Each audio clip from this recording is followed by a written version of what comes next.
दोन दुचाकीची समोरासमोर धडक, एक ठार एक जखमी।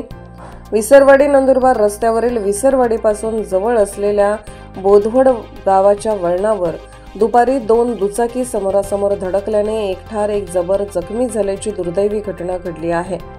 आज दुपारी 1:30 वाजता सुरेश धीरजी पाडवी व 41 हे त्यांचा मित्र रवी संभाजी वसावे राहणार नवापाडा तालुका नवापूर दोघे जण त्यांची हिरो होंडा दुचाकी क्रमांक MH39 AF 6704 ने वडफळी येथे खडीचे पैसे देण्यासाठी जात असताना विसरवाडी नंदुरबार रस्त्यावरील बोधवड गावच्या वळणावर समोरून भरधाव वेगात येणारी हिरो होंडा CD डिलक्स क्रमांक GJ19P 2965 ने दुचाकीला समोरासमोर जोरदार धडक दिल्याने दुचाकीस्वार रस्त्यावर दूरपर्यंत फेकले गेले।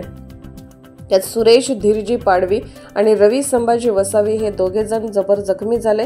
जखमींना ताबडतोब विसरवाडी ग्रामीण रुग्णालयात उपचारासाठी दाखल करण्यात आले।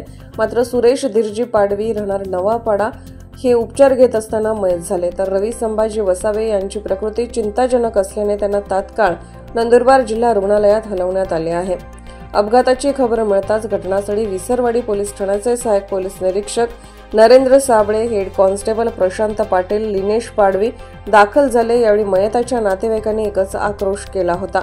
या अपघाताची नोंद विसरवाडी पोलीस ठाण्यात झाली असून तपास head constable Arun Kokani, police constable Ramsingh Thackeray करत आहेत।